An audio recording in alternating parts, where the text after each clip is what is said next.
Hallie, I'm seeing a lot of excitement. There's momentum in this crowd that is marching over to Capitol Hill. We're seeing students of all ages, and we're also seeing families here. I want to talk to this father and his young son. Why was it important for you to be out here with your son today? Well, I think we're both tired of being known around the world as the country that cares more about its guns than its kids. How old are you? I'm 12. 12 years old. What are you marching for today? I am marching for gun control and for Congress to step it up to protect our teenagers and our kids and our students from stuff like that, like stuff that happened in Parkland and Sandy Hook. Those were elementary school kids, and I think it's not okay that they're still they're not doing anything. As a 12-year-old, do you really think that you have the power to make change? By myself, I don't think I have the power, but together with all these people here, I think we can make a change. Thank you so much, folks. I mean, you already seen, Hallie, how grown up these kids sound, how seeing what happened in Parkland and the school shootings have just made them take a stand and grow up much faster. Yeah, Hallie? and Marianne, I'd love for you to talk with that, Dad. Well, I mean, one of the things that people have grappled with is how young is too young to protest? Is there a certain age where these kids should be coming out? And I wonder if he would have any thoughts on letting his, I mean, 12's pretty young to be out at a protest. Did his dad grapple with that at all? Or obviously he seems pretty supportive if he's here with him. It's such an important question. We're talking with our Hallie Jackson about, you know, how young is too young to be out in a march for gun safety. Did you have any hesitation about bringing him here today? I didn't have any hesitation about bringing him here because he's very aware of the events. I had a little bit more hesitation with my daughter, who's younger. She didn't come. I think she would have liked to have come. It would have been tough to have her here just in terms of managing all the people and the crowds. But I know that it's a difficult question that a lot of parents are asking themselves and talking to their kids about. Thank you so much, sir. As you see, you know, there's debate in households, Hallie, about how young is too young. But no doubt, as we just heard from this dad, that it is a conversation going on in our dinner tables all across the country. And he really felt that his 12-year-old was old enough to come. And clearly, as we heard from that young boy, he knows why he's here and he's very aware of why he's marching today. Hallie? Mariana, don't go too far. We want to come back to you as you make your way from the White House to Capitol Hill with these students. But we also want to talk with Ron Allen, who is in Great Neck, New York. And Ron, I understand you're with a group of some student organizers at that high school. Yes, Hallie, and the protest just ended here. Everyone went back into school orderly, in an orderly way, and I guess that was part of the point of this. You wanted this to be orderly, and you wanted to make a statement. So, tell me, how are you feeling now about what just happened? I'm excited. I think that a lot of change is going to happen because of this. I think that people are really excited about trying to change things. I think that we're all looking to the future, and we're all hoping that things will change. And you thought that maybe a couple hundred students might come out. It looked like the whole school came out, or much of it. Yeah, I think that through Facebook and through communicating with our friends and each other through the school, we were able to get a huge following for this and a great amount of support from our students and teachers and the whole administration as a whole, and gain a lot of acknowledgement for this cause. I think the question a lot of people is really, can you make this continue? Can you keep the momentum going on, or is this going to be a one-day protest? I hope that we can keep the momentum going. We collected donations for the March for Our Lives walk down in D.C., so we're looking to the future. We have people registered to vote, so I'm hoping that this will continue into November, into the elections. Are you going to Washington next week, later this month? I'm going to try. You're going to try. What was it like standing there? We were at a respectable distance away, and we couldn't really be in there. What was it like standing there while this was going on? I think standing with people that I know and that I don't know, it kind of all brought us together, especially to share one cause and one meaning towards Parkland.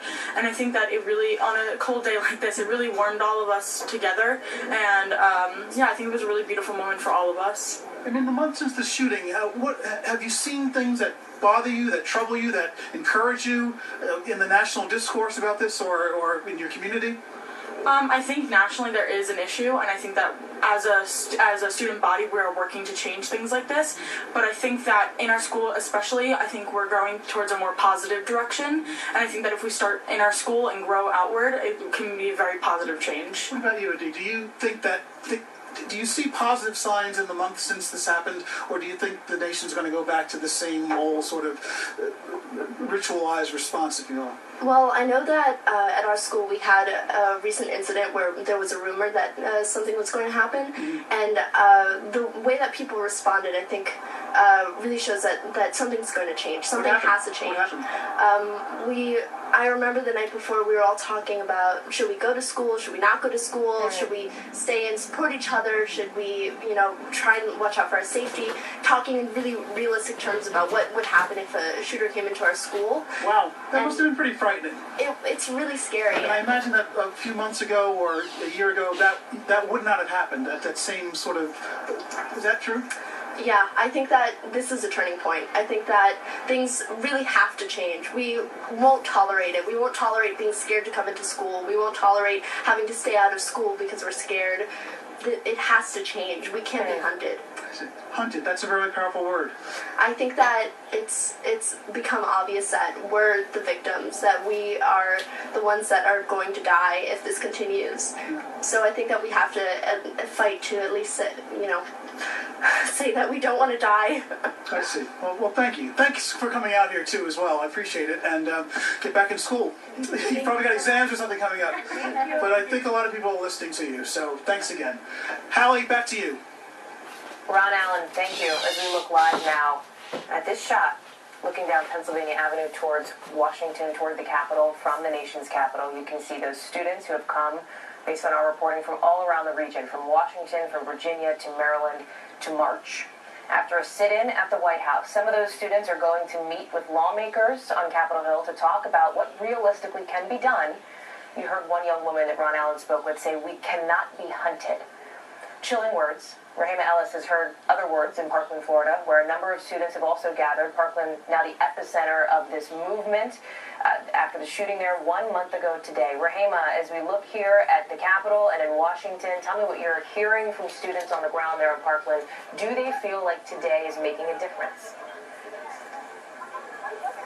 They certainly do hope so, Hallie. I'm walking with the couple of thousand students, I would guess, who are going about a mile to a park where they're going to rally again. I'm told that there's going to be another 17 minutes of silence and remembrance of those who died just a month ago. And students do think that there is power in this movement, that it's not just something that's happening today. They tell me that they're going to continue this even after we're gone.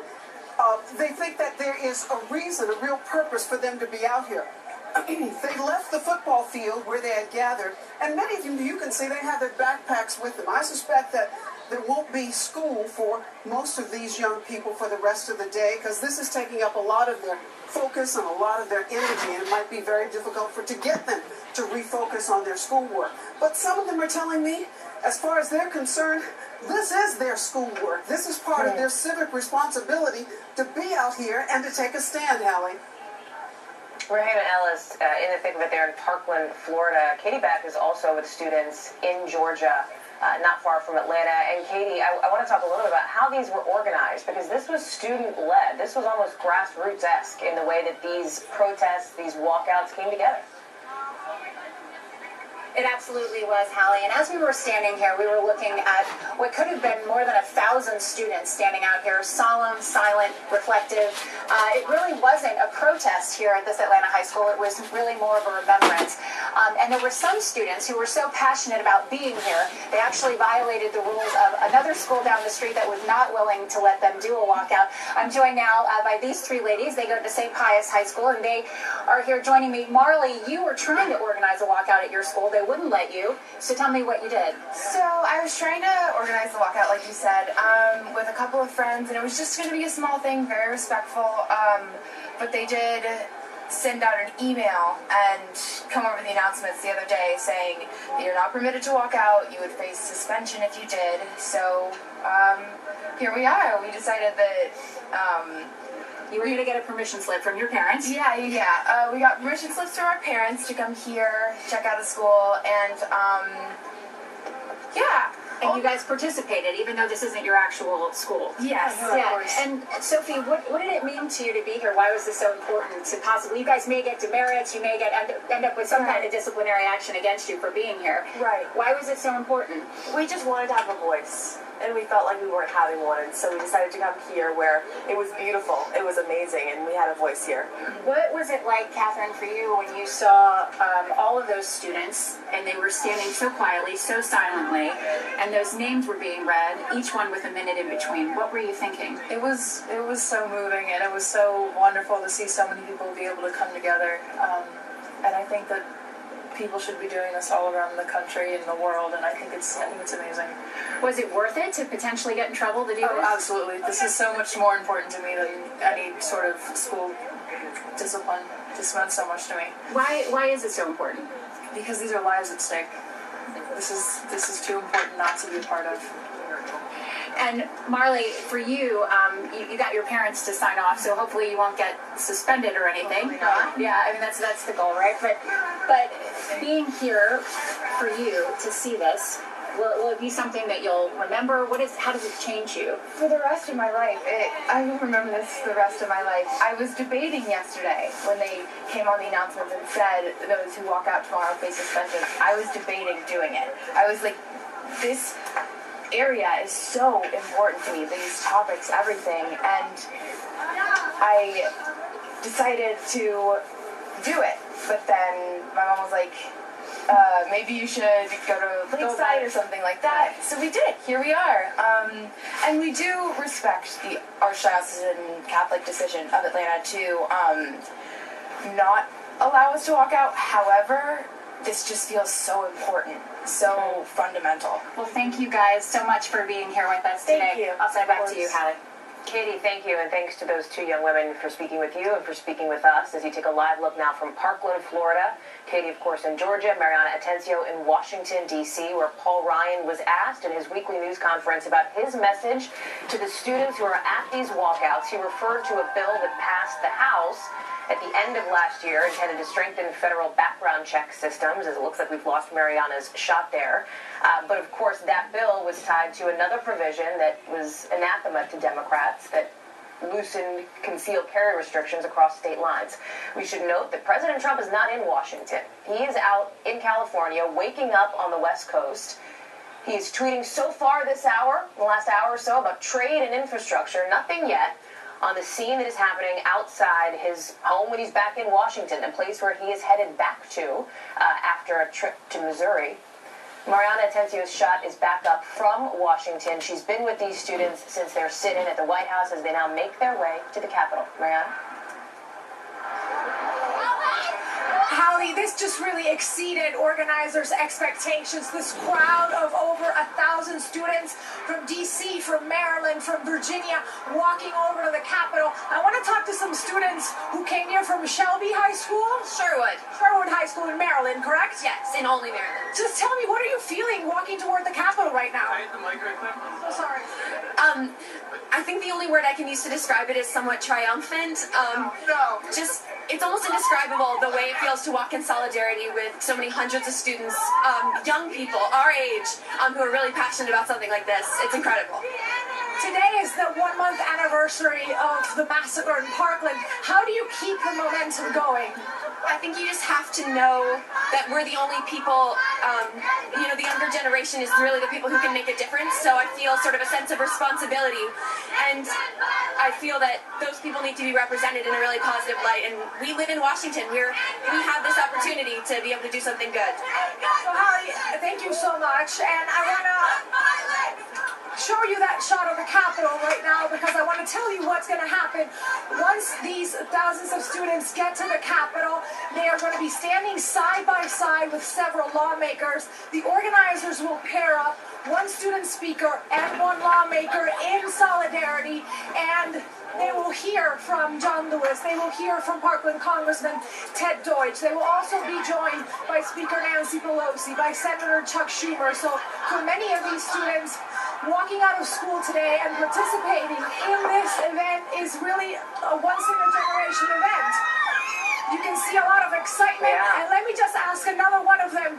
what their specific demands are from lawmakers today. What are you asking lawmakers on Capitol Hill for?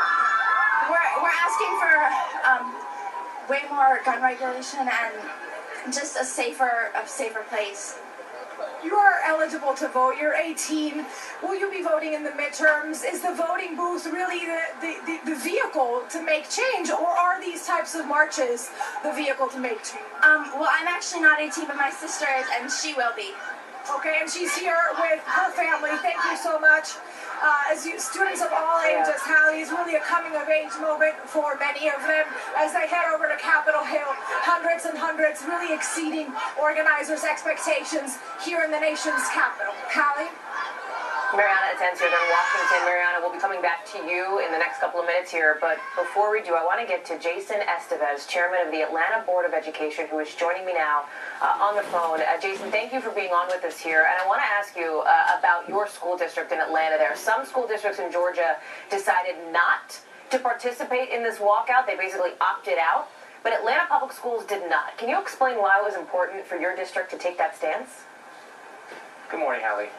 Yes, Atlanta Public Schools, being the school system that Dr. Martin Luther King Jr. attended, believes it is very important to give our students an opportunity to engage civically. And we think it's our responsibility to provide them with a safe, secure, structured space to engage civically and engage in this very important dialogue. And that's exactly what we've done.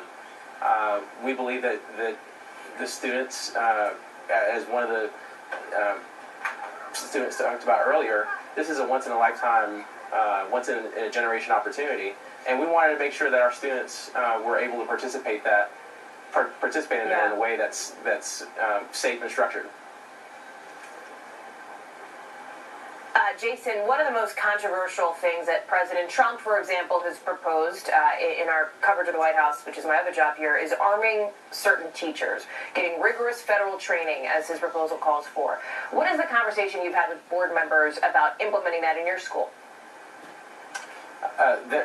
We have not had those conversations in Atlanta Public Schools. We have safety officers, resource officers that are in our schools. They are armed, and we believe that we have the procedures in place to keep our schools secure. We strongly believe that we need adequate funding from the federal government, and we'd rather see that funding go towards providing students with an education, a quality education, than to provide teachers with guns, frankly. Jason, thank you very much for being on with us from Atlanta. I know this is a critical day for your city and for so many others across the country. We just want to remind folks of the scope of these walkouts today. From Hawaii to Maine, this is happening from the East Coast to the West Coast at different points throughout the morning. Here on the East Coast, you've seen most of the schools begin this walkout at 10 or right around there, and then hold 17 minutes of a moment of silence to honor each of the victims from last month's Parkland school shooting. On the left side of your screen, you have been seeing Washington, D.C. Here, you are looking live now at a memorial to the victims of that school shooting. Rahema Ellis has been in Parkland for us. And Rahema, the goal, I believe, the idea was for the students to get to a public park for another remembrance of the victims of the shooting and then a call to action. What do you see? What I see is I'm in the midst of a couple of thousand students, Hallie, who are out here, including this young man, Hector Navarro, 18 years old.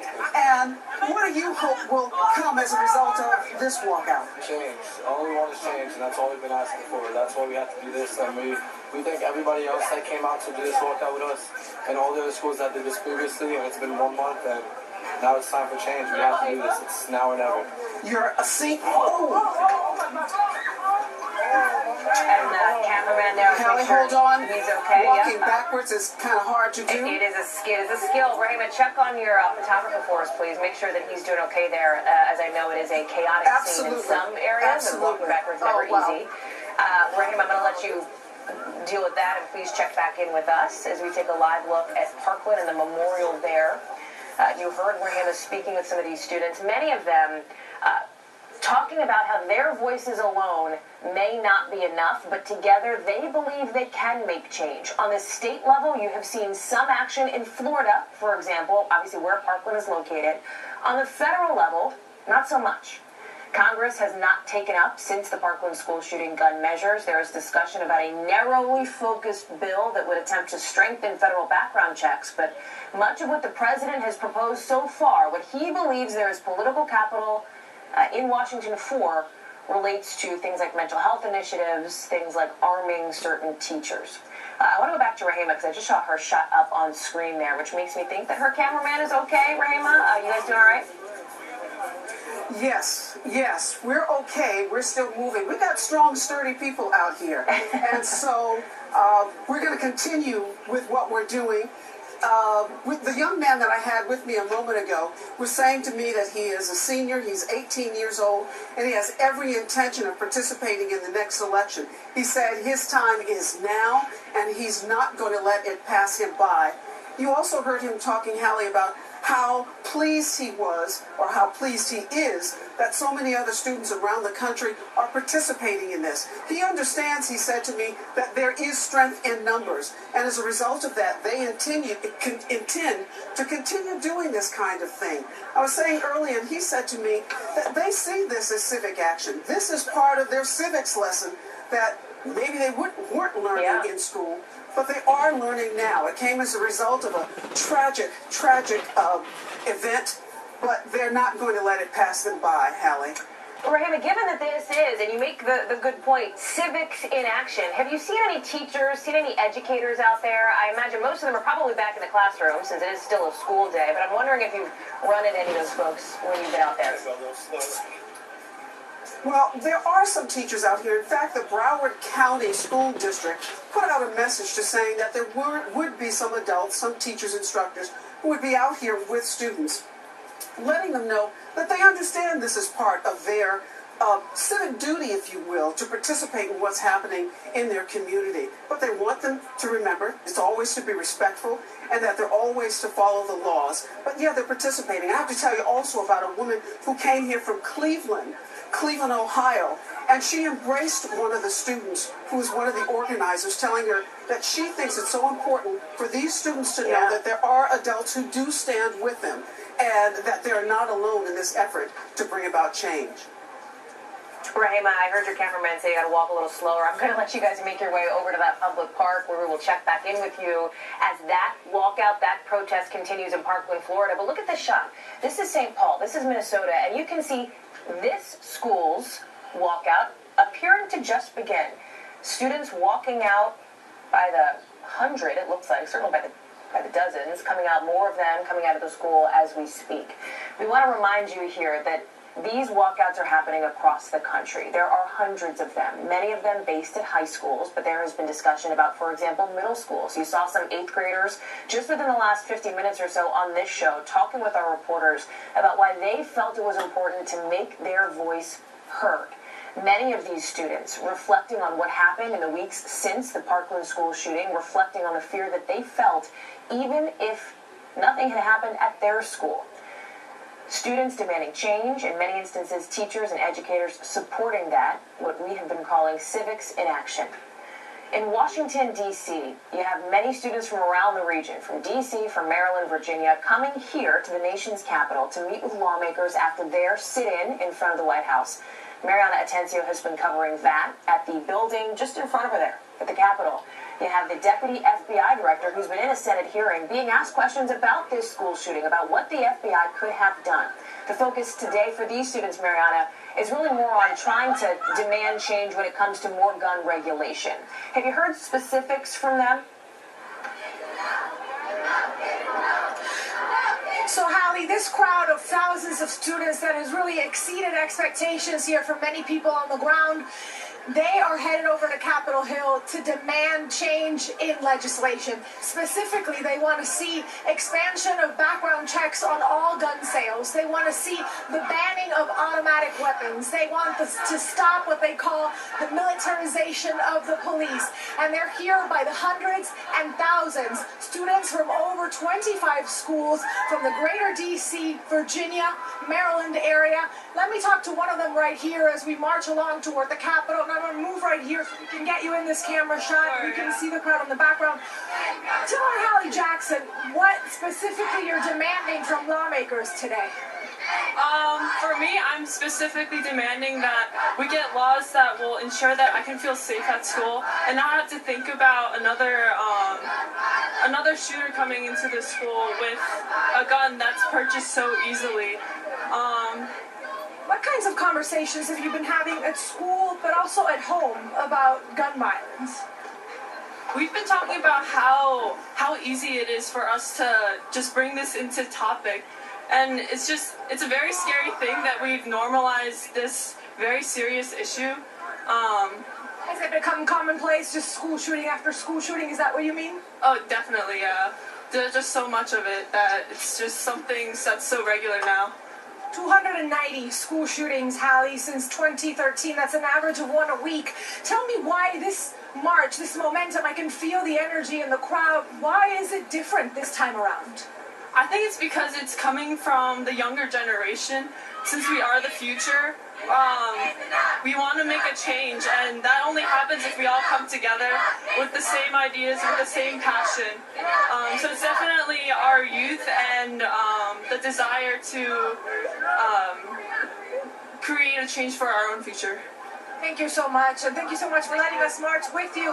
Again, Hallie, this crowd is just bigger and bigger, and I'm going to show you the scene here. They're just about to get to Capitol Hill, where they'll meet several lawmakers. Each student speaker that will take the podium in this event is going to be paired up with a lawmaker to pressure, especially Republican members of Congress, to pass gun prevention legislation. Let me talk to some of the students here. Where are you guys coming from? I'm from Churchill High School, and we really need. And we're here to support gun control all around the United States. Tell me, there's an act that will be happening now. We're walking to it right now. Yeah. Students will be paired up with lawmakers. What are you asking from Republican members of Congress specifically? We're really just asking them to support the fact that we need more gun control. We need to keep our students safe in schools. That's what we're after here. What comes after today? What happens after today, the 1 month anniversary of the shooting in Parkland? We're asking for action. We're asking for less words. We're asking for less, honestly, what my sign says. We're asking for less prayers, fewer words, and more action. That's what we're asking for them. Thanks. Thank you so much. Fewer prayers and more action, Hallie, as this crowd is approaching Capitol Hill to pressure members of Congress. Hallie? And so far, Mariana, Congress has spoken about gun reforms. You've heard that from Democrats as we take this shot here at the Capitol steps, and you can see those protesters, those students gathering there, getting ready for the event that Mariana just laid out. So far, though, not much action from Congress, not at all, since the Parkland school shooting. It is widely believed here in D.C. that the most likely bill element to pass would have to do with strengthening federal background checks, something that is narrowly focused, that was brought up by Senator Cornyn after the Texas Sutherland Springs shooting. But there is not seeming to be a lot of appetite for bringing things that are more comprehensive to the floor. We want to go to Savannah Sellers, host of our Snapchat program, Stay Tuned, who is following one of these student walkouts in Brooklyn, New York. Savannah, tell me what you're seeing there. And it's pretty amazing out here. There are thousands of students who have come from multiple schools in Brooklyn, right in the middle of downtown Brooklyn, doing the chilling things like, are we the next ones on the floor? 17, 18, how many more? Kids here in bulletproof vests to make a statement. It's really pretty amazing out here. Savannah, have you had a chance to talk with some of those students? Are they from schools all over the city? Wait for our lives to be lost. We need to demand. Yeah. It's a little tough to hear you, but I think you're asking about all over the city. And right now, these kids have come all over the city. This is happening, as you guys know, have been seeing across the country. And these students have all come together from different schools. A lot lot of them don't know each other. They're meeting each other here. They're talking about going to the march in DC together. It's amazing. And they say that they really feel that this is a turning point, a moment that they're not going to stop fighting for. They're going to keep on showing up at marches and protests. And they're all right here with these signs right here. It's amazing. And who's on stage, Savannah? I know it's really loud where you are, but who are the speakers that are talking with some of these protesters? I'm sorry, Holly, can you say that again? I was asking about the speakers on stage, Savannah. If you can hear me, I know it's loud, but who's out there speaking to these students? Enough is enough! Enough is enough! Sorry, Holly, it's so tough to hear you, but now they're actually chanting, enough is enough. Today we stand Yeah, together. Savannah Sellers there in Brooklyn, in the thick of it. Savannah, thank you for that. I know it's incredibly loud where she is, given the cheers from the students who walked out of school today.